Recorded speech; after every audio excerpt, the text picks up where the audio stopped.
Ils ne s'étaient encore jamais affrontés sur un ring télévisé. C'est désormais chose faite. Donald Trump et Kamala Harris se sont fait face cette nuit pendant 90 minutes sur la chaîne ABC News.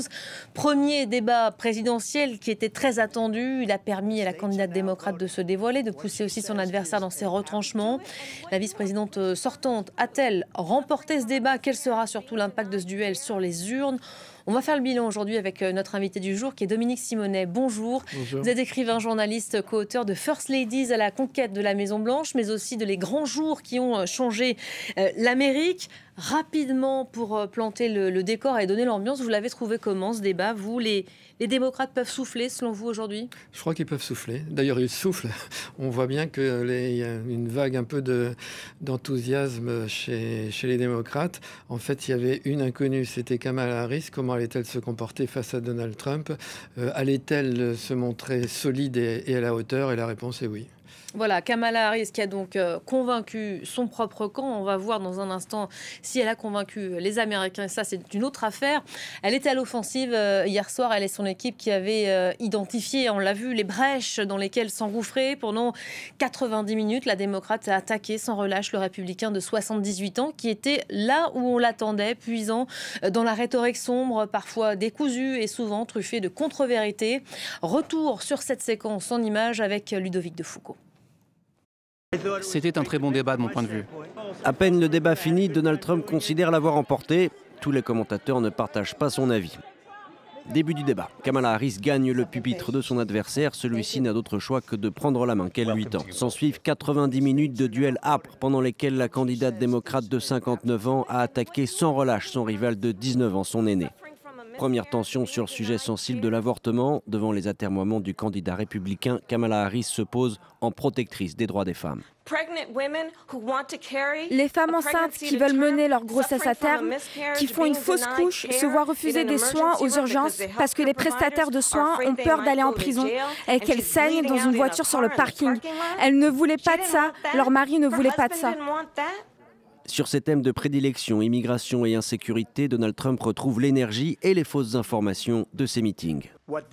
Ce qu'ils ont fait à notre pays en permettant à ces millions et millions de personnes de venir dans notre pays, et regardez ce qui arrive aux villes partout aux États-Unis. À Springfield, ils mangent les chiens. Ils mangent les chiens.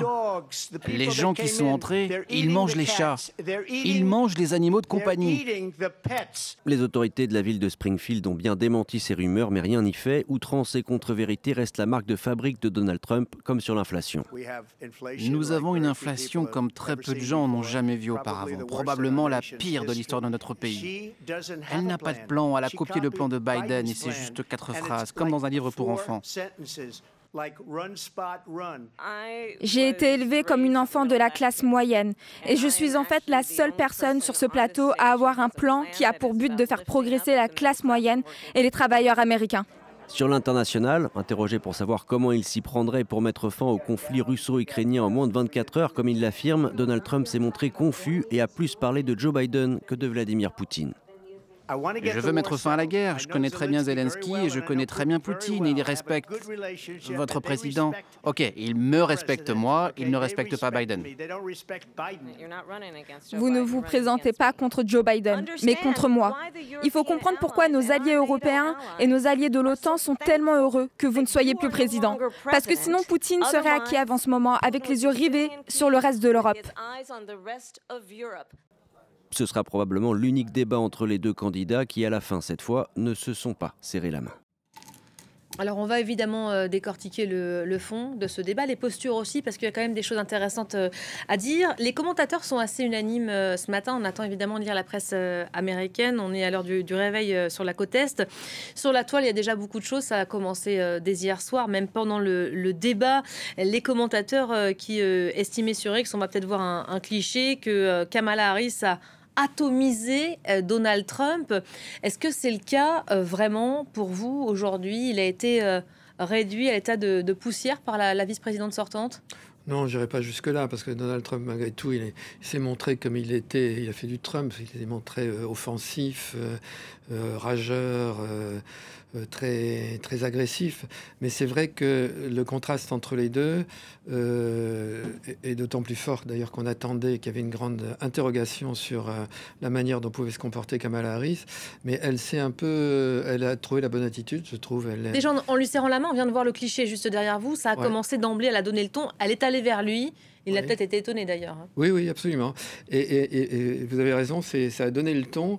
Et pendant tout le débat, pendant les 90 minutes, elle s'est un peu comportée comme une adulte responsable face à un enfant turbulent, rageur et égocentrique. On le voit d'ailleurs, toutes ces mimiques. Il y a toujours dans ces débats-là, et d'ailleurs c'est sans doute la chose la plus importante, c'est l'image que les deux candidats donnent, avant même peut-être leurs propos, l'impression que le téléspectateur peut ressentir après avoir vu cela comme un spectacle, parce que c'est un spectacle.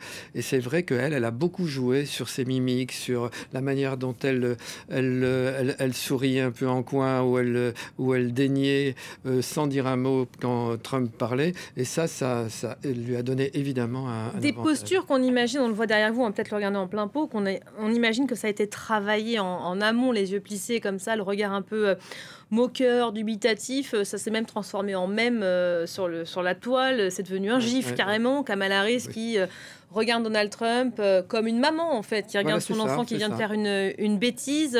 Il y en a même qui estiment que la photo doit même rentrer au Louvre et doit devenir un tableau, tellement c'est l'image qu'on va retenir finalement de cette soirée. Kamala Harris au-dessus du président, de l'ancien président américain. Non, et c'est vrai que ça renvoie Donald Trump, ce personnage qui veut toujours se montrer comme étant une espèce de boxeur combattant, je suis le meilleur, je suis le plus beau, je suis le plus fort. Ça le renvoie à l'image d'un petit enfant rageur qui tape du pied parce qu'il n'est pas content et qui a cassé son jouet.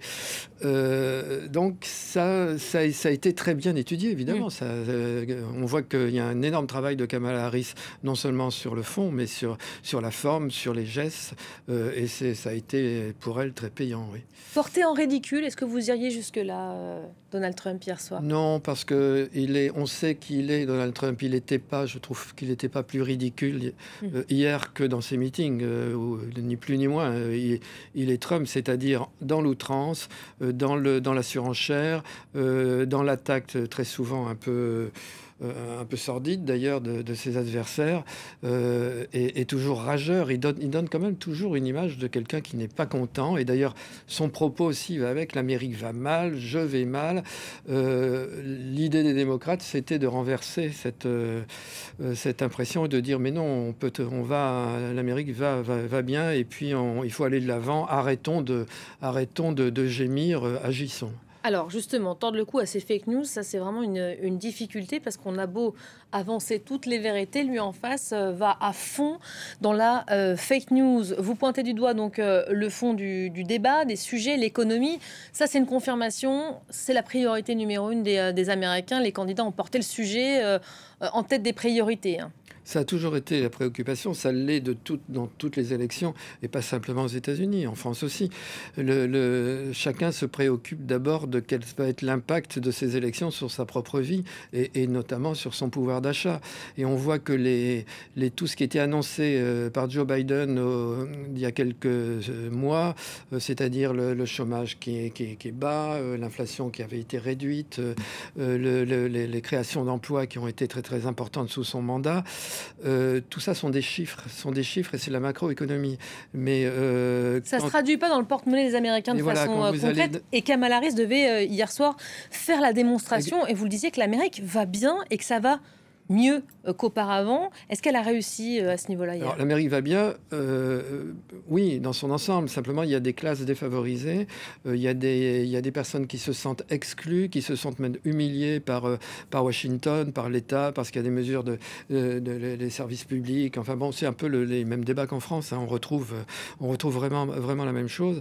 Et c'est à ces gens-là que Kamala Harris essaye de s'adresser. Elle a d'ailleurs dit à plusieurs reprises, elle a dit « Moi, je suis de la classe moyenne. Moi, je connais ça. » Alors que lui, c'est un milliardaire. Est-ce que ça marche? Est-ce que ça convainc les Américains qui la regardent? Les indécis, il y a 15% à peu près d'Américains qui ne savent pas pour qui ils vont voter. Certains qui souffrent, notamment, vous l'évoquiez, de ces inégalités, qui sont dans de grandes difficultés économiques. Est-ce que les mots qu'elle a employés hier soir, est-ce qu'elle a réussi à les convaincre d'appuyer sur la touche démocrate? Elle devait en tout cas jouer cette carte-là. Je pense qu'elle n'a pas d'autres possibilités parce que l'élection se joue là. L'élection, on le voit, est très serrée. Les sondages sont toujours très serrés. Ils sont très serrés au niveau national. Et ils sont très serrés dans les différents États, et notamment ceux qui sont les swing states. Ceux qui peuvent faire basculer l'élection dans un camp ou dans un autre. Et qui peut faire basculer, ce sont justement les indécis et les gens qui, en fait, s'intéressent pas forcément beaucoup à la politique, mais qui ont une seule question: est-ce que je vais aller mieux? Ma vie va s'améliorer avec lui ou avec elle? C'est la seule question. C'est vraiment la seule question. Et donc, Kamala Harris l'a bien compris. Les démocrates l'ont compris parce qu'ils ont perdu beaucoup cet électorat populaire un petit peu inquiet. Et ils ont décidé avec Kamala Harris d'aller à la pêche de cet électorat-là, et notamment dans ces États clés. Ils avaient aussi abandonné une partie de ces zones rurales. Ce débat qui avait lieu à Philadelphie, en Pennsylvanie. On voit les démocrates aujourd'hui mettre l'accent dans ces campagnes, ces villes qui ont été délaissées peut-être auparavant. Oui, parce que les républicains avaient réussi à les convaincre, et Donald Trump notamment, que lui s'intéressait à eux et qu'il allait améliorer leur vie en faisant des barrières douanières, en réduisant les taxes. Donc il y avait tout un discours, il y a toujours d'ailleurs un discours républicain face auquel les démocrates ne trouvaient pas vraiment la parade. Alors c'est plus difficile en plus quand vous êtes dans le camp du président sortant parce que vous avez un bilan et c'est pas simple. Mais là on voit que l'essentiel, c'est vraiment ces quelques dizaines de milliers de voix. Et quand je dis quelques dizaines de milliers de voix, il faut qu'on mesure bien ce que ça représente. L'élection, il y a 90 millions dans un camp, 90 millions dans l'autre, grosso modo. Ou 80 millions, pardon. Donc, on voit l'échelle. Là, dans le Michigan, dans le Pennsylvanie, dans le Wisconsin, dans l'Arizona, ça se joue à 10 000, 20 000 voix près. Donc, c'est rien du tout. Donc, il suffit de quelques personnes indécises, quelques indépendants qui décident ou qui sont séduits, par exemple, par Kamala Harris parce qu'ils la découvrent, qui décident d'aller voter pour les démocrates pour que ça fasse basculer les choses. Et on va peut-être en reparler. Il y a notamment parmi eux les jeunes qui vont voter justement, cette année. Les jeunes qui ont plutôt tendance à se délaisser de la politique, et ça c'est un dénominateur commun dans d'autres pays. Il y a une question qui leur est chère, la question de l'avortement. Notamment, c'est que les démocrates font campagne auprès des jeunes sur ce thème. Ça a été abordé hier soir. Donald Trump a salué le génie des juges de la Cour suprême ayant voté la révocation de ce droit, propageant de nouveau une fausse information qu'il répète à l'encontre des démocrates, le fait qu'il permettrait un avortement à 9 mois. Harris, c'est son dossier. Elle le connaît bien, elle a répondu assez aisément hier soir. Elle le connaît parfaitement, elle s'en est occupée, c'est quelque chose qui lui tient à cœur. Je me souviens quand elle avait mené l'interrogatoire, en tout cas l'enquête du juge Kavanaugh, qui était un juge qui se présentait à la Cour suprême. Donc elle était sénatrice et il y a une audition devant le Sénat et elle avait été extrêmement virulente là-dessus. Elle avait d'ailleurs dit cette phrase qu'on avait retenue, c'est mais est-ce qu'il y a une seule loi aux États-Unis qui est faite par l'État qui s'occupe du corps des hommes? Et donc ça avait frappé. Et elle a toujours été là-dessus. Il faut reconnaître que Trump, face à ça, il n'a pas su répondre. Il a dit c'est juste tout le monde veut que ce soit les États qui s'en occupent et pas l'État fédéral. On voit pas.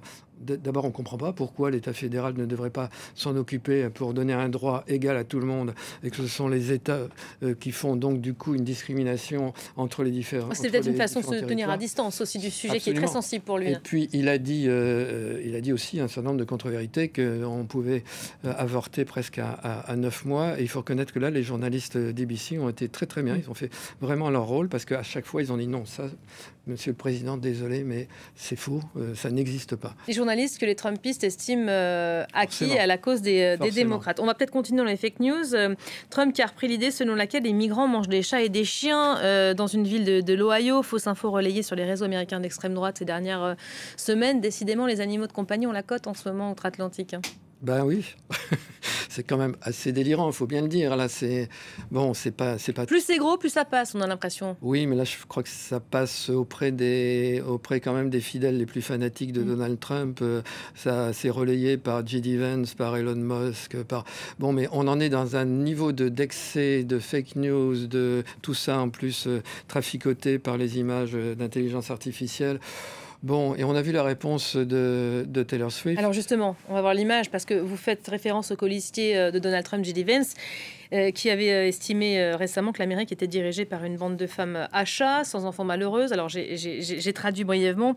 C'est en compagnie de son chat, justement, que la star américaine, forte de ses 283 millions de followers, a officiellement annoncé, alors il y a le choix du timing là aussi, son soutien à Kamala Harris. C'est pas une surprise, ça va l'aider, Kamala Harris? Oui, ça va l'aider. D'abord, c'est quand même assez fort comme image, parce que on parle des chats. Je ne sais pas pourquoi les chats ils n'en ont pas demandé autant. Ils sont arrivés dans il y a un déferlement de photos de chats en ce moment, oui. Effectivement, sur X notamment. Voilà, ils sont arrivés dans la campagne américaine d'abord par les chats qui seraient supposés être mangés par ces méchants migrants carnivores.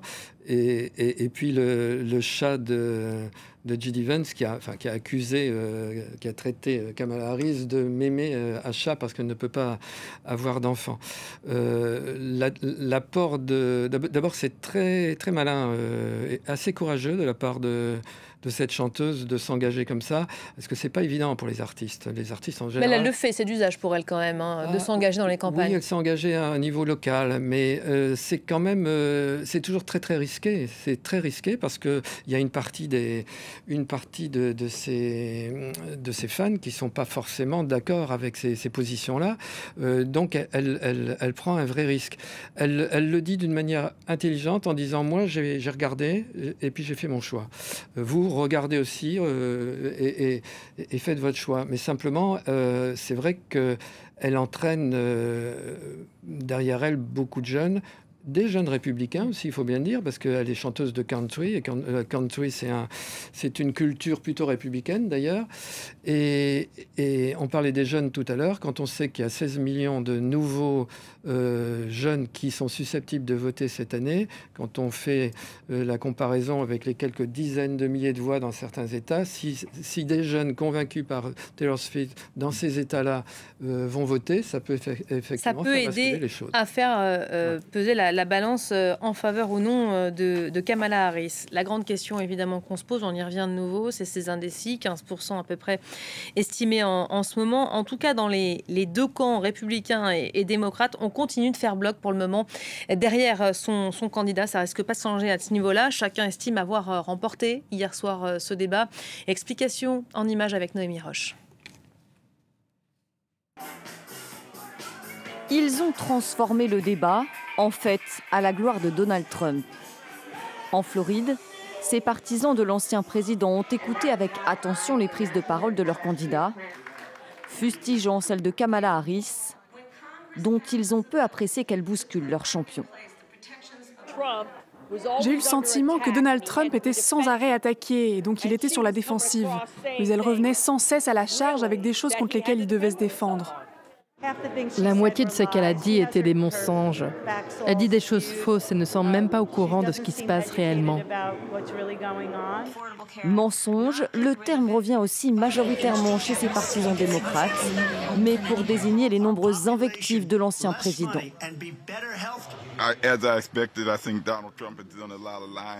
Comme je m'y attendais, Donald Trump a beaucoup menti. Il a son propre avis et sa propre lecture des faits sur tout. Harris essaie d'interagir avec lui et de présenter des idées et des faits, et il n'arrive pas à répondre correctement, parce qu'il ment, vous savez. Une prestation qui a permis à certains électeurs indécis d'affiner leur avis. Tout au long du débat, j'ai été très concentré. L'assurance de Kamala Harris et la façon dont elle est entrée dans les détails m'ont frappé. Et j'ai eu l'impression que Donald Trump était un peu plus décousu, qu'il s'éloignait un peu du sujet. De quoi redonner de la vigueur au camp démocrate, désormais rassuré quant à la capacité de sa candidate à s'imposer. Difficile toutefois de dire quel sera l'impact de ce débat sur l'élection.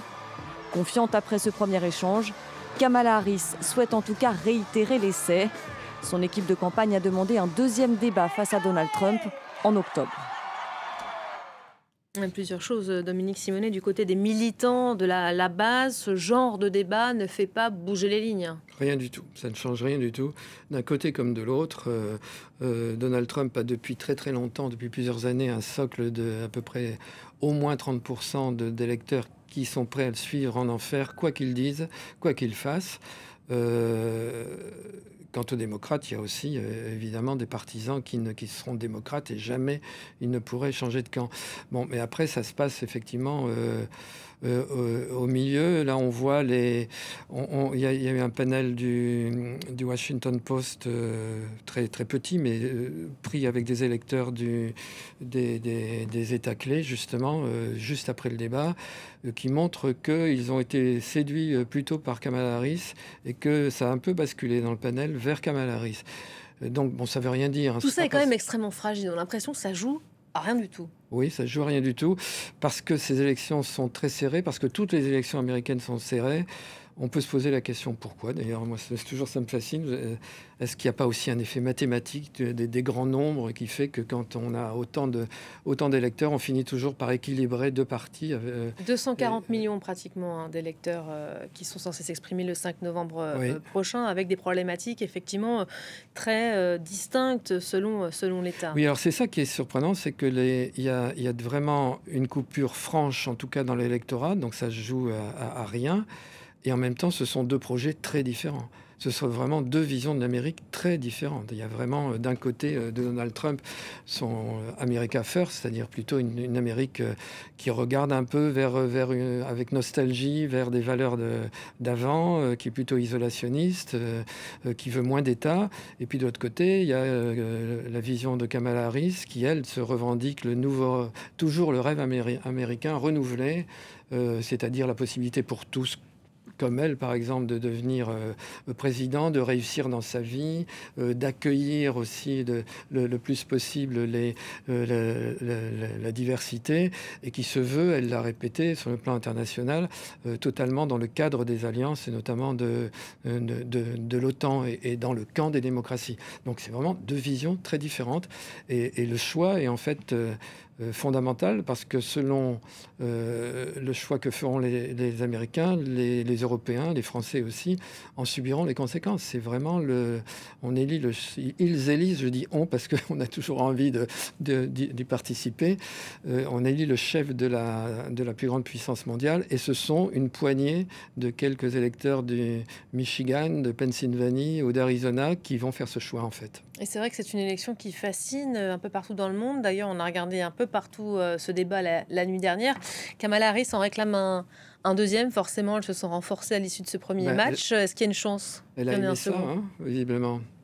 Il y a une chance que Trump re-signe? C'est pas impossible, parce que Trump peut avoir, je crois, il doit sans doute avoir l'envie d'y aller de nouveau et de combattre. Là, il ne doit pas s'estimer très, très content. Il est déjà rageur de nature. Donc là, il doit vraiment être furieux. Il est possible que ça se traduise par on en fait un deuxième, et là vous allez voir ce que vous allez voir. Donc c'est pas du tout impossible. Il faut quand même peut-être qu'elle se méfie, Kamala Harris. Le faux pas, il est facile, il est rapide, et il reste encore beaucoup de temps, 55 jours d'ici au vote. Ça laisse une autoroute aux deux camps d'ailleurs. Ça laisse une autoroute. Gagner un débat, c'est encore une fois pas gagner l'élection. Tout est possible, et vous savez, on parle toujours de la surprise d'octobre aussi. Il se passe toujours quelque chose en octobre, un événement, quelque chose qui fait que d'un seul coup l'élection s'infléchit un peu. Donc oui, vous avez raison, tout est possible. Après, est-ce que les démocrates vont vouloir, est-ce que Donald Trump va vouloir repartir dans un débat comme ça? D'une certaine manière, je pense qu'ils ont plutôt intérêt parce que ça rebat les cartes, et on remet le compteur à zéro et on recommence. Donc, comme il n'a pas été très bon, il aurait une seconde chance à ce niveau-là. Mais pour l'instant, encore une fois, personne n'est capable de dire qui va l'emporter des deux candidats. On est à un partout balle au centre, vous êtes d'accord avec ça? Parce qu'il y avait quand même eu un premier débat, on a tendance à l'oublier, avec Joe Biden, qui pour le coup avait été un véritable raté pour les démocrates. Oui, c'est toujours la question de l'image. Quelle est l'impression que donne... et là, on avait vu un monsieur totalement affaibli, qui n'était pas du tout à la hauteur. Ça a été majeur, absolument majeur, et notamment majeur pour le convaincre, Joe Biden, d'abandonner la course. Est-ce que les démocrates ont bien fait? Ils l'ont fait en fait assez tardivement, mais pour finir, ça se révèle plutôt un atout pour Kamala Harris. Merci beaucoup, Dominique Simonet. Merci d'avoir été notre invité du jour pour